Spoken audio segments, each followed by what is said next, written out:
या आंदोलनाला पाठिंबा दर्शवण्यासाठी मनोज जरांगे स्वतः या आंदोलनात आता या ठिकाणी आलेले आहेत। बच्चू कडूंची ते भेट घेणार असल्याची देखील माहिती मिळते।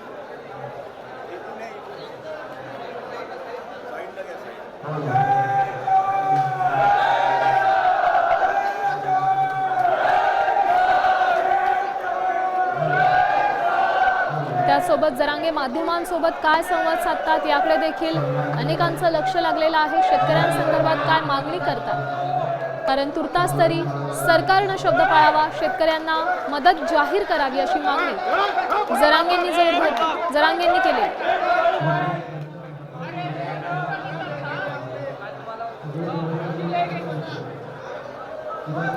ही दृश्य नागपुरातली आहेत। नागपुरात मनोज जरांगे सध्या आंदोलनस्थळी दाखल झालेले।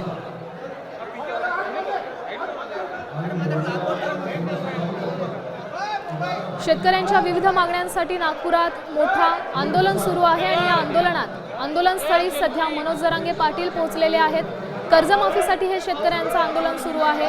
बच्चू कडूंच्या भेटीसाठी जरांगे सध्या दाखल झालेले आहेत। सध्याची ताजी दृश्य आपण पाहू शकतोय। या आंदोलनस्थळी जरांगेंनी भेट दिली आहे। बच्चू कडूंना ते भेटलेले आहेत, सोबतच ते बाजूबाजूला बसलेले आहेत। त्याचसोबत इतर काही नेते आहेत जे बच्चू कडूंसोबत देखील होते, ते देखील या ठिकाणी सध्या आहेत।